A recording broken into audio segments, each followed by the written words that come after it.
we go. Hey, everybody. Welcome back to The End in Mind. I'm your host, Caitlin. We have a lovely guest with us here today. Thanks so much for being here, Madison.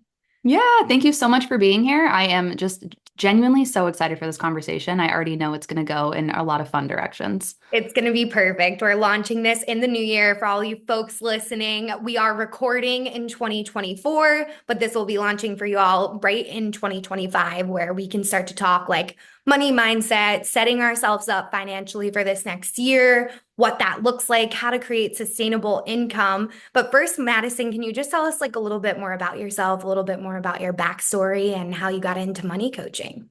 Oh my gosh, yes. Well, first off, I am a money coach. So my overall objective is to help women become wealthy. I like to say that I was really thrusted into this path by just my own journey. So I moved out at the age of 17, and so I became financially responsible for myself at a pretty young age. So I had to learn how to navigate the world of personal finance, spend efficiently, how to do my taxes, how to obviously work and pay my bills, how to apply for student loans and scholarships. I was the first person in my family to go through a 4-year degree. And then also learned how to open up credit cards, max out credit cards, rack up debt, all of that. So over the last 7 or so years, I've paid off $70,000 worth of debt. I've grown my net worth by over $400,000. And I am just obsessed with helping women do the same because I think there is just so much that stems from financial confidence when you are in a flow with your money and you know where it's going and you know how to spend it intentionally and you know how to utilize it to build wealth and freedom. I think that there's just so much power there and it opens up so many doors for you to be able to just live the life that you are daydreaming about and live a life that you're obsessed with. And so I think all of that stems from financial confidence. And so I just really want to empower women to be more confident with their money and use it more intentionally. Oh my gosh, that's an amazing story. The 70K paying off, 400,000 in net worth. I mean, wow. And it sounds like you did it in a pretty short amount of time. Yeah, it definitely was a journey. I left my college and went into corporate sales. I was very motivated to not be a broke bitch anymore, is how I like to say it. I Yeah. lived paycheck to paycheck throughout college. I ate box mac and cheese for way too many meals than I would like to admit. And I worked multiple jobs just to be able to pay my bills and stay up with everything. So, my main motivation when I got out of college was to figure out how to not be broke anymore. And so I went into a sales job where you could make a lot in commission. I entered that job putting a six-figure income on a pedestal, and that was my main objective was just to get to six figures because I really thought that that was the answer to all of my problems. Like I thought that that was going to be the thing that made my life just so easy. And I hit it within a couple years. And I learned that I actually didn't know shit about money because making more money is phenomenal. I'm here for making more money. But it's so much more impactful when you actually know what to do with it. And so I had, a broke girl mindset with a high income job now. And so I was just spending my money in a way that was not building wealth, like wealth, financial freedom, investments, like these were not even parts of my vocabulary at that time. And so I just realized that there were a lot of missing pieces to the puzzle when I started making more money and realized that, yeah, it was really just like the first stepping stone was making money and then how to keep it and how to grow it are just conversations that are not had. And so I dove very deep into money and money mindset and wealth building and the power of our subconscious mind. And because I think our belief system about money has a very big impact in how we treat it and what our results are. So I just became hyper obsessed with all of that. And yeah, eventually just woke up one day and was like, I don't understand why this stuff isn't talked about. Like, we are not taught this. And after banging my head against the wall so many times, it was just kind of like this light bulb moment of, I think I'm supposed to be part of the conversation. I think all of the struggles I went through, all of the lessons that I've learned were for a purpose so that I can go and help other women. I just love to talk about money and being able to help put them in the right direction. So yeah, it all kind of just came full circle eventually where it was like, okay, it feels good now. Like all of my struggles and lessons were for a reason. And now I can kind of pour back into other women as well. Totally. Oh my gosh. I feel like so many of us can resonate with that too. And looping it back, like there was a reason, why we went through these struggles or why this has been a portion of our path and how to really help others like sustain through it. Can you tell us a little bit more about like what that journey was like and how can we start to pay off some of our debt maybe in 2025? Yeah, I think paying off debt, like my debt payoff period, what I love for people to really recognize is that the skills that you're learning when you're paying off debt are the exact same skills that are going to help you build your wealth and are going to put you on path for financial independence and financial freedom, which is essentially a milestone that you hit where work becomes optional. I think that this was a big eye opener for me that, retirement is this word that is floated around, right? Of like, oh, you get to like stop working one day. But retirement's not this like age. At 65, all of a sudden you're in a place where you can just stop working. It's really a number that you can hit.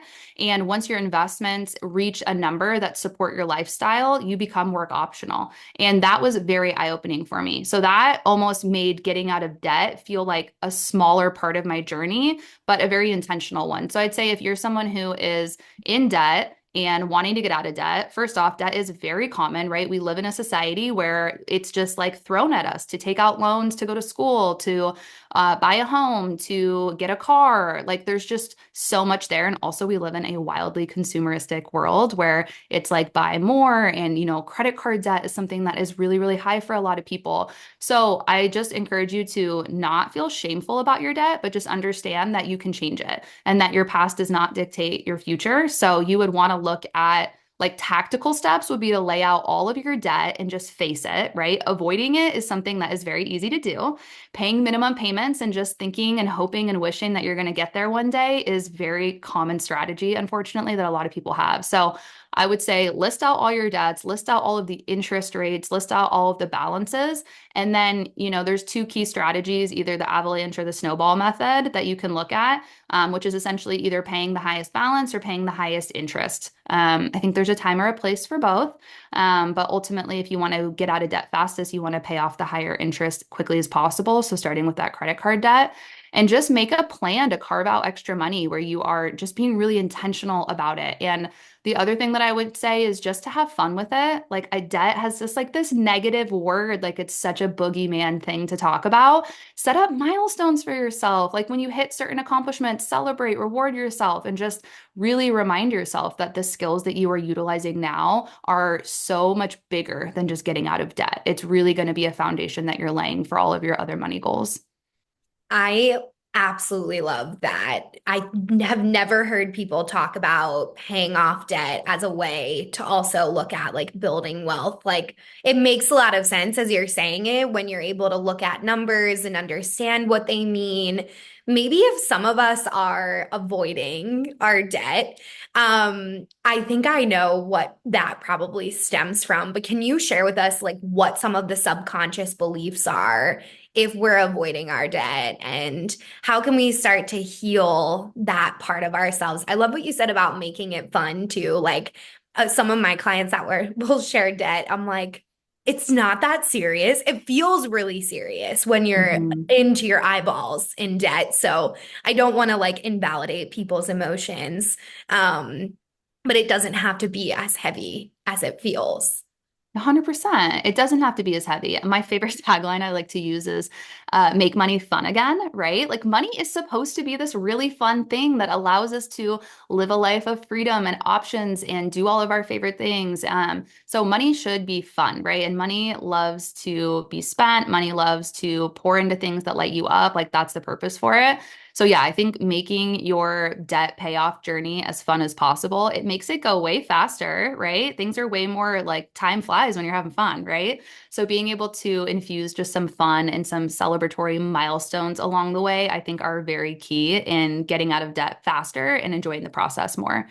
Yeah, I love this question about the subconscious beliefs, right? I think depending on how you were raised to think about money, like it might just be rooted in your brain that being in debt is so normal, right? Depending on how you were raised and how your parents talked about finances or the way that you witnessed money being utilized when you were a kid, it might just feel like, oh, this is just normal. Like people are just always in debt. People are always upgrading their cars and their homes and maxing out credit cards. And like this is just a way of life. So I would really ask yourself, like, do you believe debt is normal in that capacity? Because if you believe that it's normal, then you're not going to think about how life could look differently. You're not going to think about what that could look like.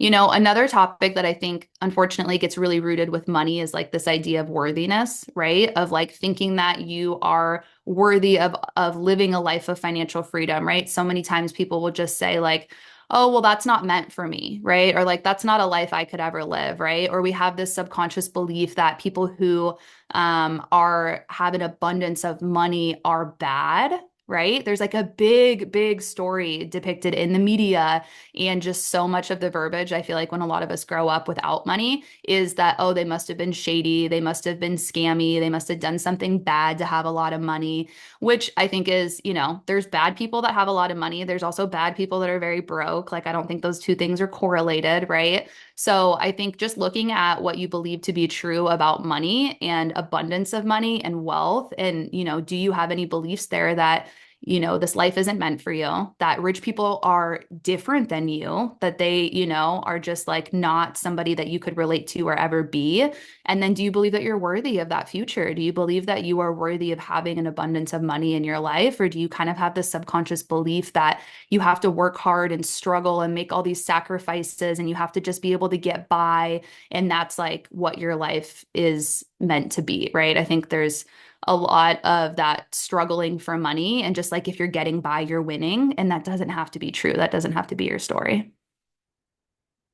So many good points there. Yeah, it's very interesting. I think like the perspective shift, even as being a business owner, like I love all of my amazing friends, but they'll make comments like, oh, I wish I had your life. And I'm thinking to myself, literally anyone could do this, Like I just chose this path Yeah. versus like creating a corporate lifestyle for myself because of my mental health, which I share a lot about on this show. It was like I was being forced into it. Like there was no other way to really build my career. And I think a lot of people have this perception of how much money I make or like how much money my fiance makes. And they create these storylines. And in that story, it is somewhere like, well, they're so different than me, Hmm. in this comparison. And I even have done this with other coaches that I've worked with in a subconscious way. And I realized like there's nothing different about the other people in the world that have the lifestyle that you desire. And I think when you start having these real life conversations with yourself, that's where the change happens, right? Like that's where the momentum starts to pick up. 100%. Yeah. And when you really start to ask yourself and question, like, well, why do I believe that? And like, is that true? Because that's the thing about our subconscious beliefs is that they are just beliefs that we have filed away to be true to ourselves, but that doesn't necessarily mean they're actually fact, that they are actually truth. And yeah, I think there is a lot of that thinking like, oh, they're so much different. Or, we write off, well, they must have had help or they must have da da da da da. Like we kind of create these stories that may or may not be true, but yeah, at the root of it, every person is able to build the life that they want. It's really just believing in themselves and having the confidence to go after it, like, and believing that they're worthy of it, right? And knowing that they can go out and do the same exact things to make that reality theirs. So I totally love what you said there. I had a lot of money mindset blocks that came up for me when I was questioning leaving my corporate job. I was in a sales job where I was making really good money and I felt like I had made it. Like I felt like this was everything I had ever wanted, right? And I remember being at a conference and listening to all these entrepreneurs on stage talking about, their journeys. And I just remember sitting there like, oh, well, they're not in my shoes. Like they could never leave the stability and the income that I had created in this job. And I remember going home and questioning like, well, why do I think that's true? And like, why do I think I couldn't recreate this in my own business and my own job, right? And just having to question a lot of my own things. So kind of there's just different mindset blocks that'll come up for you in different phases and different challenges that you want to face. And so it's just always so important to ask yourself what you believe to be true, and is that true? And can you find evidence of it not being true? Because I think there's a lot of evidence out there to prove our beliefs wrong. Yeah, for sure. Like one of my favorite questions around that is always like, why not me? Like, why am Yeah. I constantly telling myself that it's not me? You know, like, and I think 99% of society lives their entire life like that, you know? And if we can be the one or the few outliers that can show other people that this is possible, like, there's nothing special about me, you know? Like, I just happen to make it work, right? Yeah, you just decided that this was the life that you wanted to live, and you looked at what you needed to do to make it happen, and you take those steps and you take that action, you put yourself out there, right? That's a big thing that I think also holds people back, is just not wanting to be seen and criticized or judged. And right, there's so much that comes along with that, with deciding to go down the entrepreneurial path and putting yourself out there, is that fear of like judgment, right? Fear of what are people going to think if I actually go for this? They're going to think I'm crazy. And it's like, yeah, you probably are a little crazy, but wouldn't you rather be crazy and like live a life following your dreams than wake up one day on your deathbed and be like, damn, I could have lived a way different life if I didn't let that hold me back? And that's really like my main motivator, is I think about that. I think about getting to the end of my life and being like, I can't believe I didn't go for it because I was worried about what, this troll on the internet was going to say, or this girl I went to high school with was like totally sending me in her group chat and making fun of me. Like you make up all these stories that hold you back. And so that's a big motivator for me, is not wanting to look back and just have that question of like, well, what if? What if it could have been me? What if I could have made it all happen? Right? Yeah, totally. That's actually exactly what drives me as well. I'm like, I just could never, it would hurt so much more to look back and think, what if? I don't know if you've seen Wicked, but I'm actually going to do an episode about this before this episode launches. Like, literally obsessed with that movie. I just saw it again last night. I I love have not seen it yet, and I keep trying to go see it. Like I'm like, oh, should I? And it just, the timing hasn't worked out yet, but I'm so motivated to go see it. And I feel like everyone cannot shut up about how good it is. So I'm it. very influenced to go see it. And it's like perfectly described what you're saying in this podcast too. Like, Mhm. who cares what everyone says or thinks or like believes, as long as we're actually following our true integrity and intuition? Like, that is really what matters. Yeah. Especially when you're operating from like a place of love. It's really such a different vibe. And I'm sure I would love to know more about your sales process. Like, did you have to unlearn some of the corporate information that you got when you were, working in sales? Or like, did it actually really help you? Okay. Wait, this is such an interesting question. So Um, I'm gonna say both. I think my job really set me up for success in my current role in my business, because it gave me the structure of like structuring my day, right? I think that's a really important skill that I learned, of being in control of my time. Like that was something I had to learn a lot at the start of my corporate career, was how to not just like be busy, but to be productive. Because it's really easy to fill your tasks with all, or your day with all these tasks where it felt like, oh my God, I did so much today. But what that job taught me was how to really focus on like revenue generating activities, and how to look at those tasks differently versus like important and urgent. So that was a big thing that I think, that gives me a different lens to look at my business, is just structuring my day and what kind of tasks to focus on. I also think since I was in sales, it gave me a lot of experience talking to people and guiding conversations and asking really powerful questions, which is ultimately what a lot of coaching is.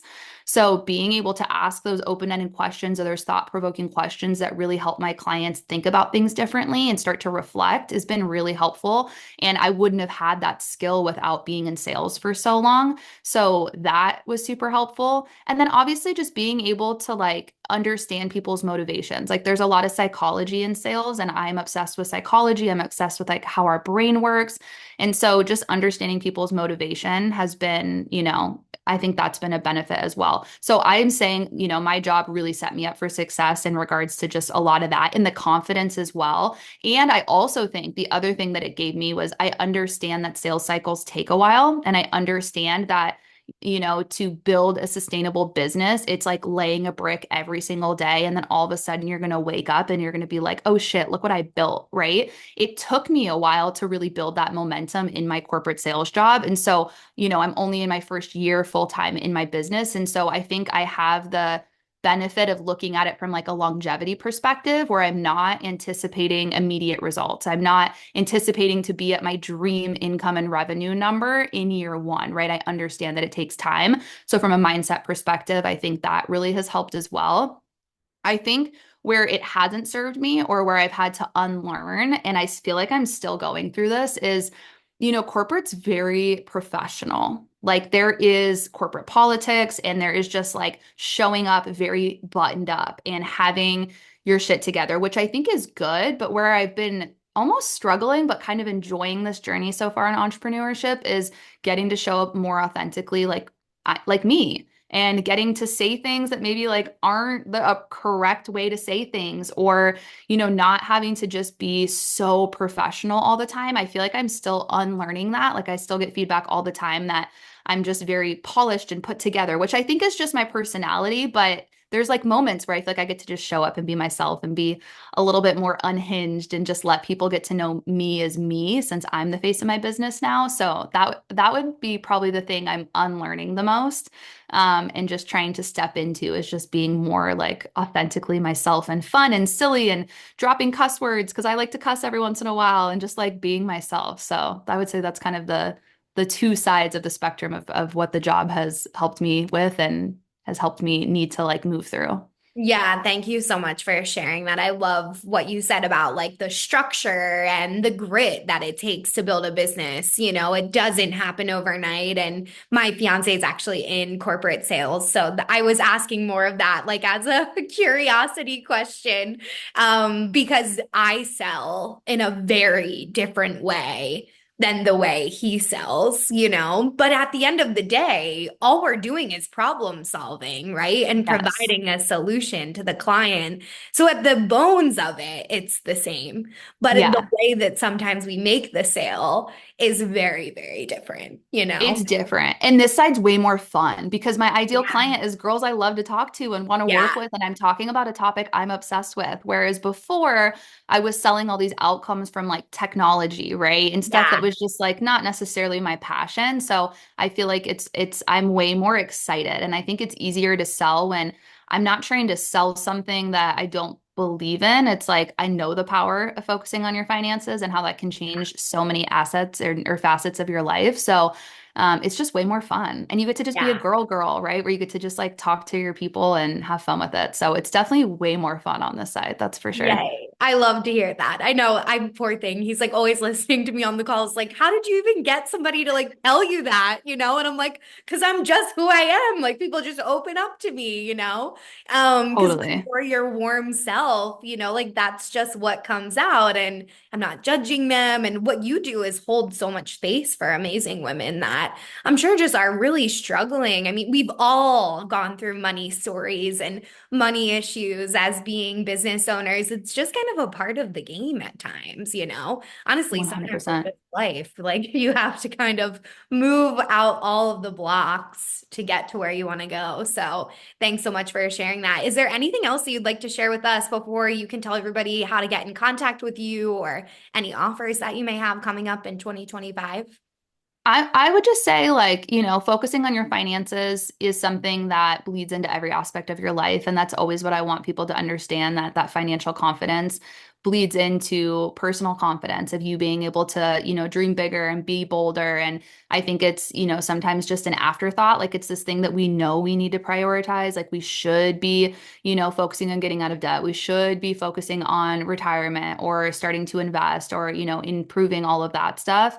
And I feel like for so long, it has just been this like stuffy industry with like all these, white old men, unfortunately, that are just telling women like what they should be doing with their money. journey. And it doesn't have to feel like that. It doesn't have to feel restrictive, and it doesn't have to feel negative or scary, right? It really can be fun and empowering. And so I just think, if you're listening to this and money is something that you should probably focus on, and you've kind of like been beating around the bush, or you want to make more of it a priority next year, like it can look a lot different than you think. And we can have an absolute blast making your plans come to fruition. So hopefully just, thinking about money in a different way and have more fun with it.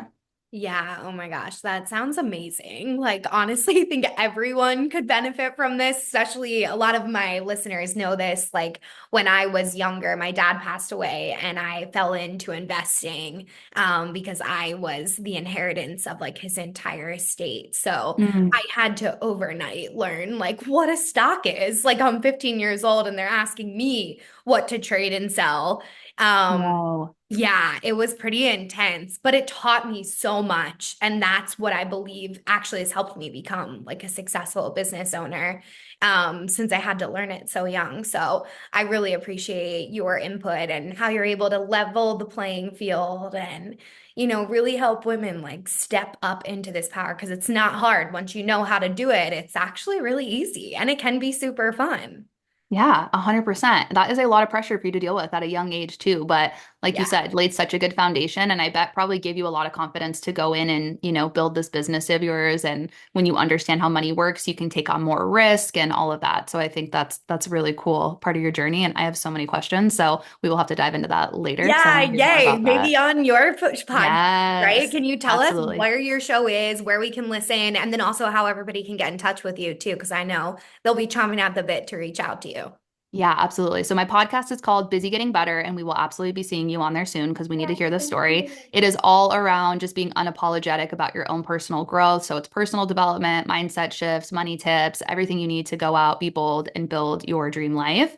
I'm on Spotify, Apple, all the places that you can typically find your podcast. And then Instagram is the main place I hang out. So at the Madison J is my handle. And if you are looking to prioritize your finances in 2025, I would love to be your girl. So I offer really two ways to work with me one-on-one. One is just an hour strategy session where we can, really just make some quick shifts in your finances so you can know what you need to be focused on in 2025 to reach your goals. And then I offer 6 months of coaching as well, where that is like a up level. I focus on money mindset, personal finance, and money manifestation. So like the energetics behind it all. So if you were looking for like a total money transformation in 2025 and you want to work on some big goals, like that's where we should definitely work together in that container. So yeah, but either if you have questions or you just want to know if one or either is right for you, definitely just shoot me a DM and I'll answer any questions I can for you. Perfect. Thank you so much. Yeah, we'll have everything in the show notes linked for all of our multitasking listeners. And Yes. thank you so much, Madison. This was so powerful. I'm really excited to learn more about your offers too. And we will see you all next time on The End in Mind.